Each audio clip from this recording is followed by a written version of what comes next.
At 3:12 a.m., the emergency room hummed like a tired fluorescent hive. Sarah Williams, 34 weeks pregnant, coat too thin for the hospital's chill, stood at the reception desk for the third time. "Please, I'm bleeding," she said, voice soft but steady, the way a teacher speaks when calm must defeat panic. The head nurse, Patricia, didn't look up. Keys clicked. Rules clicked louder. Chairs creaked as the waiting room turned fractionally toward the sound of fear. Sarah's back tightened. A low contraction rolled through like a steel band. She had waited more than 3 hours, counting the spaces between pains and promising herself not to call her husband unless she had to. James was likely at City Hall, submerged in spreadsheets and stubborn votes. She hated adding one more weight to his shoulders. She only needed Triov, a listen to the heartbeat, a human, "You're safe."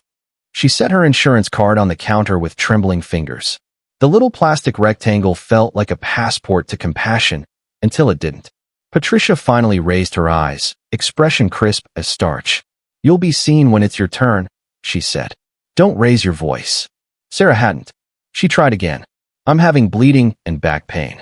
Patricia's mouth thinned. "Everyone here is in pain. Sit." Behind Sarah, an elderly man coughed into a napkin. A young mother rocked a feverish baby. A construction worker nursed a swollen wrist. A custodian, Carlos, pushed his mop in slow, practiced lines, watching without staring. Security, Mike, hovered near the door, the wary posture of a man who had seen small tensions become big mistakes. Near the double doors, Dr. Jennifer Carter glanced over from a chart, concern blinking across her face before protocol pulled her away. Another contraction. Shorter interval. Sarah pressed a hand to her abdomen and felt damp warmth she could not ignore. She stepped forward, breath clipped. "Please, I think it's getting worse." Patricia rose from her chair, authority gathering like storm static. "You people always think your case is the only case," she said, voice carrying. Sarah flinched at the phrase, then steadied. "I'm not trying to cut the line. I'm scared for my baby." The room tightened. Phones angled subtly. Carlos's mop paused. Dr. Carter approached, gentle but firm. "Bleeding at 34 weeks can be serious. Let me take her back for a quick check." Patricia cut in. "Doctor, I manage Tria. We follow my sequence." Dr. Carter hesitated, swallowed the risk, and stepped back for the moment. Sarah's eyes shone with that particular mix of pain and politeness people use when they need help from someone determined not to give it. "Stand up," Patricia ordered suddenly. Sarah blinked. "Ma'am, stand. If you're well enough to argue, you're well enough to wait." She moved closer, the desk now a stage. "You don't get to disrupt my ER." Sarah's breath quickened. "I'm asking for care." Patricia's jaw clenched. Something old and sour steered her hand. The slap cracked through the room. Clean, shocking, impossible to mistake. Sarah's cheek flashed red. Her balance tipped. One hand grabbed the chair, the other shielded her belly by reflex. Silence. Then the rustle of witnessing. A young mother gasped, "Phone up now without apology." Carlos's heart banged hard enough to hear. Policy said no filming. Conscience said yes. Mike took one step, then another, torn between chain of command and the obvious wrong in front of him. Dr. Carter moved fastest, kneeling, checking pulse, voice low. "I've got you, Mrs. Williams." Deep breaths in. "We're going to listen to your baby." Patricia's authority wobbled. She doubled down. "Security," she snapped at Mike. "Remove this disruptive patient."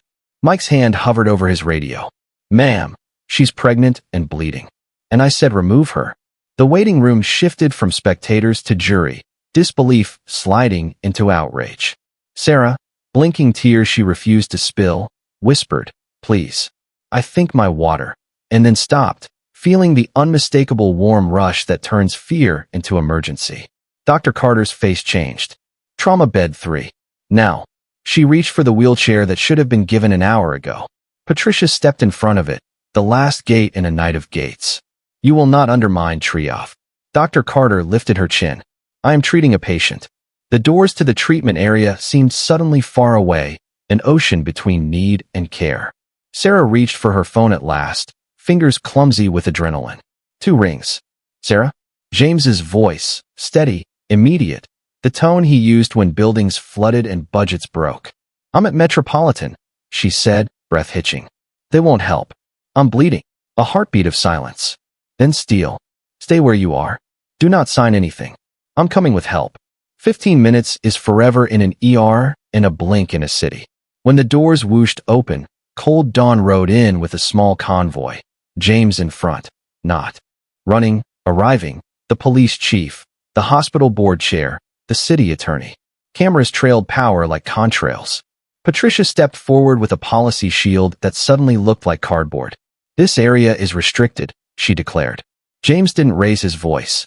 Where is my wife? He saw her, the cheeks red bloom, the way she cradled her belly, the two bright eyes of a woman who has been brave and is tired of it. The room tilted toward him, gravity of concern. The board chair's voice carried. Effective immediately, Nurse Hendricks, step away from the desk. The city attorney's pen was already cataloging statutes. Mike lowered his radio. Carlos finally exhaled. Dr. Carter wheeled Sarah toward the open doors that had waited too long to open. As they rolled past, James took Sarah's hand. You're safe, he said, and the waiting room, at last, believed him. Somewhere inside, a fetal monitor would soon turn worry into data. Outside, phones uploaded truth into daylight. A slap had started it. What followed would be larger. A city learning the difference between order and justice, and choosing the latter. Morning light spilled through the hospital's glass facade, harsh and revealing. The slap had already escaped the ER. It lived now on 100 phones, 1,000 timelines. By 7 a.m., the clip had gone viral. Grainy footage of a white nurse striking a pregnant black woman, followed by the unmistakable voice of the city's mayor demanding, "Where is my wife?" Metropolitan General's boardroom filled before sunrise. Administrators shuffled papers they hadn't read in years, whispering about liability, reputation, politics. The hospital's director, Dr. Margaret Hayes, paced with trembling hands. "Damage control," she muttered. "We need immediate damage control." But the damage was deeper than public outrage. It was moral infection, spreading through every corridor that had looked the other way too long. Meanwhile, Sarah lay in a recovery suite, for humming softly beside her. She had delivered prematurely, a tiny girl with strong lungs, thank God, but the bruises on her face and soul throbbed louder than any monitor. James sat nearby, phone silent, jaw tight. Every few minutes, another notification lit the screen. News channels, statements, hashtags, hashtag justice for Sarah, hashtag ER racism, hashtag dignity and care. None of it mattered more than the small rhythmic breaths coming from the incubator beside her bed. Downstairs, chaos wore scrubs. Nurses argued in break rooms, some defending Patricia. She was strict, not cruel. Others refusing to stay silent anymore. Dr. Carter filed an official report despite knowing it might end her career. "If I stay quiet," she told herself, "then I'm part of it too." She didn't realize cameras from local news were already outside, waiting to record her courage. Carlos arrived for his next shift and found the waiting room transformed. Reporters stood where patients had sat. Posters on the walls reminded staff about compassion and ethics, words that felt hollow the night before. He was called into an office where two investigators asked about what he saw. He told them everything. The cruelty, the words, the slap. He showed them the video he had finally uploaded. "It wasn't just one night," he said quietly. "It's been years." Dr. Hayes knew the tide had turned when she received a call directly from City Hall. "This is not a press issue," James said over speakerphone. "It's a justice issue." She promised a full investigation, but promises couldn't erase decades of silence. That evening, the city gathered outside the hospital, doctors, teachers, janitors, mothers. Candles flickered in paper cups. A pastor led a short prayer for healing and truth. In the crowd, Sarah's colleagues from Lincoln Elementary held signs. "Respect begins with care."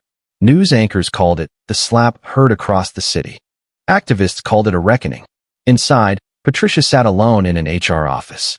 Her uniform, still crisp, looked absurd against her trembling hands. "I made a mistake," she whispered to the empty chair across from her. But it wasn't just a mistake. It was a mirror, reflecting every unchecked bias, every quiet cruelty excused as professionalism. At midnight, Sarah woke to the faint cry of her newborn. A nurse, young, kind-eyed, trembling herself, helped her sit up. "Your daughter's doing fine," she said softly. She's strong, just like her mama. Sarah smiled weakly. Her name's Maya, she whispered. It means illusion, but she's the most real thing in my life. On television screens across the city, commentators debated accountability. In homes and hospitals, people replayed the moment frame by frame. But beyond outrage, something else was awakening, a demand that could no longer be delayed. Lawsuits were being prepared. Policies were being rewritten. People were beginning to see that equality in care was not a favor, but a right. As dawn crept into another day, James stood at the window of the maternity ward, the skyline reflected in the glass. He saw his own reflection beside it, husband, father, mayor, and whispered to himself, "This isn't just our fight anymore. It's everyone's." In that quiet moment, the heartbeat of the city aligned with the faint, steady rhythm of a newborn child. And somewhere deep inside the walls of Metropolitan General, justice took its first deep breath. The slap that had echoed through the ER now thundered through the city's institutions. Within a week, Metropolitan General was no longer just a hospital. It was an investigation scene. Files were subpoenaed, emails combed, complaints unearthed from dusty cabinets. What had begun as one woman's pain was quickly exposing 2 decades of systemic rot. Dr. Margaret Hayes, the hospital administrator, sat in her office surrounded by piles of documents. 47 complaints, she whispered, scanning the pages. Each one followed the same rhythm. Minority patient, delayed care, tone noted as difficult, outcome unresolved.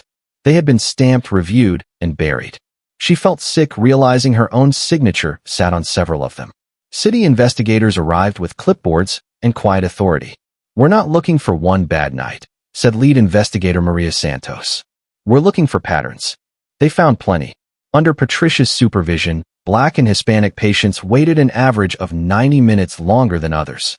Nurses testified about whispered warnings. "Don't question her. She'll ruin your evaluation." A janitor mentioned hearing slurs hidden behind clinical terms. A few broke down in tears, ashamed of what they'd tolerated.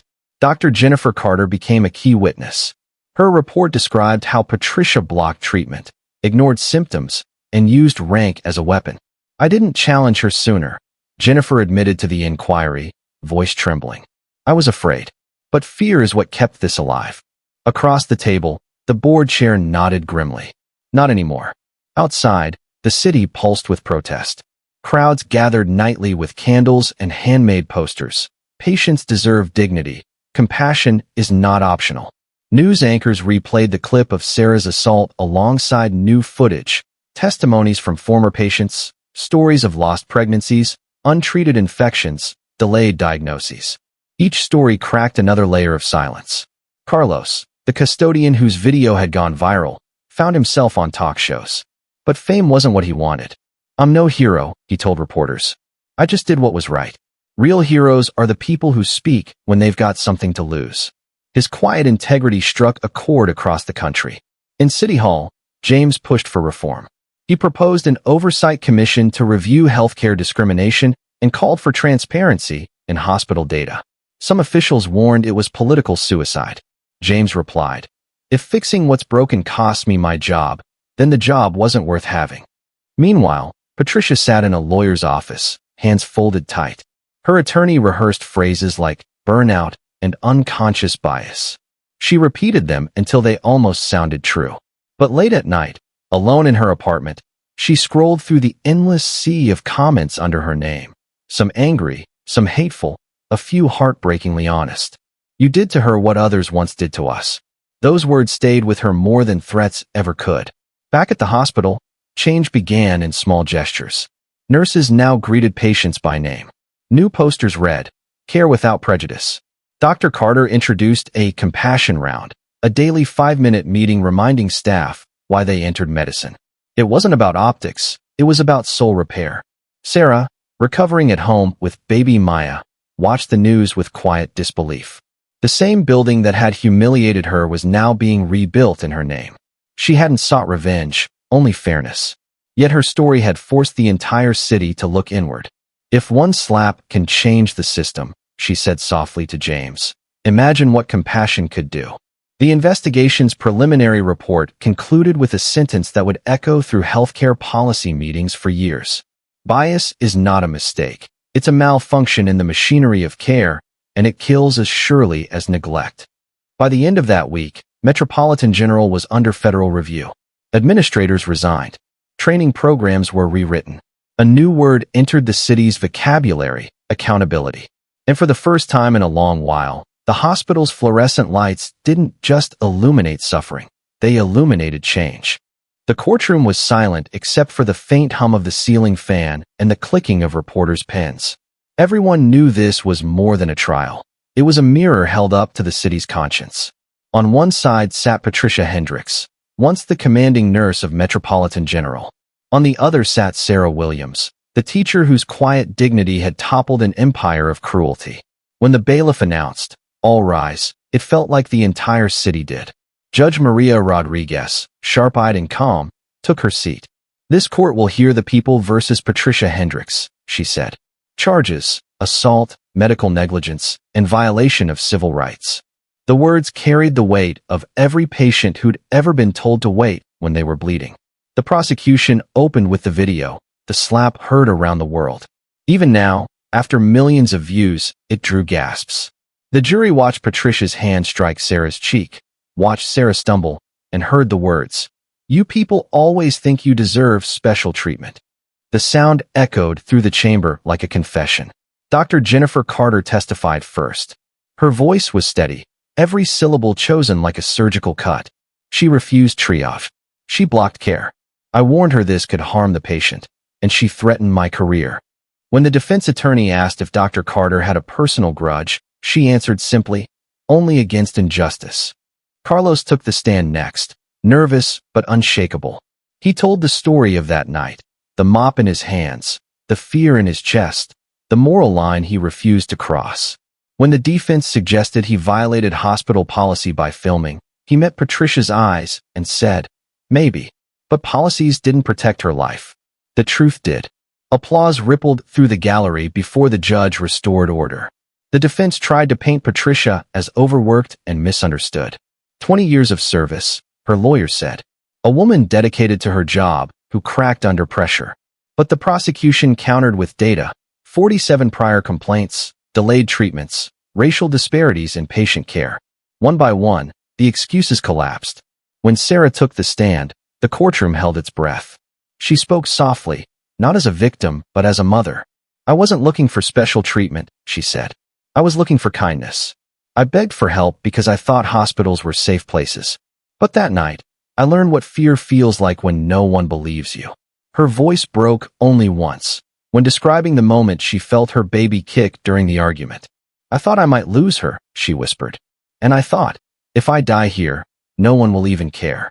Patricia sat rigid, jaw tight, eyes red. When her turn came to testify, she said, "I didn't mean to hurt her. I was just tired." The prosecutor's reply was cold but fair. "You weren't tired of work, Miss Hendricks. You were tired of people you thought were beneath you." The closing argument was short and unforgettable. "A slap is not just a hand," the prosecutor said. "It's a symbol of every time compassion was withheld because of bias. This case isn't about one nurse and one patient. It's about who gets to feel human inside the walls of a hospital." After 2 hours of deliberation, the jury returned. Guilty on all counts. Patricia's composure cracked. She wept, not from shock, but from the realization that her world had ended where someone else's had begun. The judge sentenced her to 18 months in prison, loss of license, community service in minority health clinics, and a lifetime ban from medical practice. Reporters swarmed the courthouse steps. James held Sarah's hand as flashbulbs flared. "This isn't vengeance," he told them. "This is accountability." The crowd outside erupted in cheers, not because someone fell, but because truth stood up. That night, Sarah tucked baby Maya into her crib and sat quietly by the window. City lights shimmered beyond the glass, and she thought about every nurse, every patient, every person who would one day walk into a hospital and be treated with the dignity she'd been denied. The trial was over, but the movement was just beginning. And somewhere inside the city that had once turned away, hearts began to open, one patient, one act of courage at a time. The courthouse doors had barely closed before the ripple of justice became a wave of reform. The trial of Patricia Hendricks was over, but its echoes filled every boardroom, newsroom, and hospital hallway in the city. What began as one woman's humiliation had become a turning point for an entire system. Mayor James Williams wasted no time. Within a week, he announced the Healthcare Equity Task Force, a joint initiative between City Hall, the Department of Health, and the Hospital Association. "We're not here to punish," he said at the press conference. "We're here to rebuild." Behind him stood Dr. Jennifer Carter and Carlos Mendez, two ordinary heroes who had turned truth into policy. Cameras flashed, reporters shouted questions, but the mayor's final line silenced them all. "Dignity and care is not negotiable." Inside Metropolitan General, change was not a slogan, it was a blueprint. Dr. Carter was appointed chief of emergency medicine, the youngest in the hospital's history. Her first act was symbolic and practical: the installation of a patient advocate desk in the ER waiting room. No one would wait unseen again. The advocates, trained nurses, social workers, and volunteers, walked the floor with clipboards and empathy, ensuring every patient was heard within minutes, not hours. Training sessions followed. Every nurse, doctor, and staff member attended bias and compassion workshops led by psychologists and community leaders. "You can't treat what you refuse to see," Dr. Carter said during the first seminar. Some rolled their eyes. Others took notes. A few cried. By the end of the month, even skeptics admitted the air felt different. The hospital's culture began to shift in visible ways. Posters that once displayed sterile safety protocols were replaced with words like respect, humanity, equality. The triage screens now tracked average wait times by demographic, not for bureaucracy, but for transparency. Numbers no longer hid behind excuses. Carlos still worked nights, but he had a new title on his badge: Patient Relations Assistant. He didn't clean floors anymore, he cleaned processes. Every week, he met with new hires, telling them what he had witnessed and what had changed. "You don't need power to make a difference," he'd say. "You just need to care enough to speak." His quiet presence became a reminder that courage doesn't require a spotlight, it requires a heartbeat. Meanwhile, Sarah continued her recovery at home, raising baby Maya in the soft calm she had once prayed for. The lawsuit settlement arrived quietly, but Sarah used most of it to create the Maya Foundation, a nonprofit supporting women who face discrimination in healthcare. "No mother should feel invisible," she told a local reporter, holding her daughter close. Donations poured in from across the country: teachers, nurses, even former patients from the same hospital. Dr. Hayes, the administrator who had once looked away, faced her reckoning too. She chose to stay and fix what she had ignored. Under her leadership, Metropolitan General partnered with universities to study racial bias in emergency care. They published data publicly, making the hospital a model of transparency nationwide. "We can't undo what was done," she said, "but we can make sure it's never repeated." By autumn, the City Council passed the Williams Healthcare Accountability Act, a landmark law requiring all hospitals to record and report treatment disparities. The legislation passed unanimously, even from those who once doubted it. On signing day, James stood beside Sarah as cameras clicked. "This law carries her name," he said, "but it belongs to everyone who ever waited in pain and silence." The media called it the Compassion Revolution. Cities across the country began adopting similar reforms. Federal officials cited the Williams Act as the gold standard for equity in care. For the first time in decades, national health conferences included sessions titled "The Human Cost of Bias."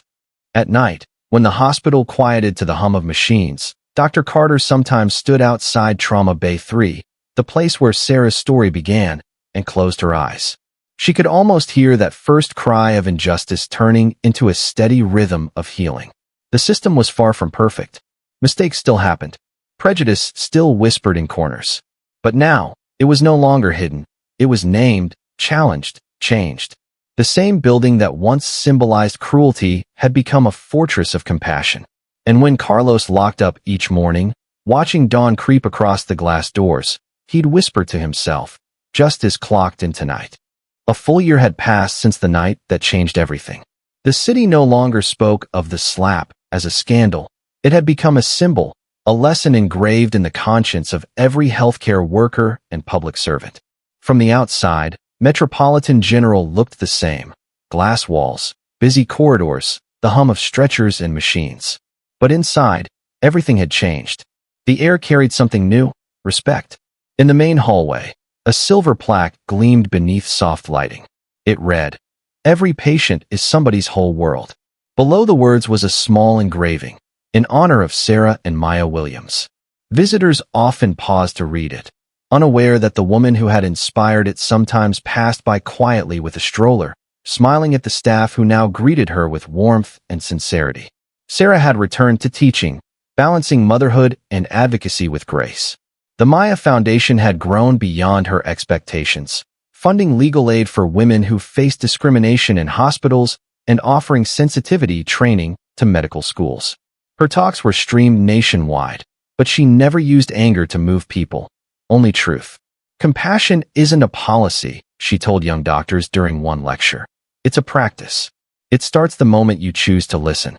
Dr. Jennifer Carter, now permanently appointed as Chief of Emergency Medicine, carried the torch of reform. She had become known as the doctor who listens, famous for walking the ER floor instead of hiding behind a desk. Under her leadership, patient wait times dropped, complaint rates fell, and staff morale soared. The hospital that once symbolized silence now symbolized courage. Her motto, printed on every new employee badge, read, "Here first, heal second." Carlos still worked his night shifts, but not as a janitor. His title now read Community Liaison, and his office was near the main entrance, a simple desk covered in letters from patients thanking him for his bravery. When new staff asked why he stayed after everything that happened, he'd grin and say, "Because I want to see what kindness looks like on the night shift." His story was taught in hospital orientation across the state. Even Dr. Hayes, who had once buried complaints, had changed. She retired quietly, leaving behind a legacy of accountability and transparency. On her final day, she told the board, "Leadership isn't about avoiding scandal. It's about building systems that never allow one." And Patricia Hendricks? She served her sentence and disappeared from the public eye. Rumor had it she volunteered at a free clinic upstate, cleaning floors and handing out blankets. No press, no cameras, no apologies to rehearse. Just a woman learning humility the hard way. Whether she sought redemption or peace, no one knew. But in a way, her silence became its own confession. The Williams family, meanwhile, had found quiet joy again. Their daughter, Maya, was thriving, bright-eyed, curious, a child who had unknowingly changed the world before she could even walk. Every evening, Sarah sat by her crib and told her stories about courage, kindness, and the power of speaking truth.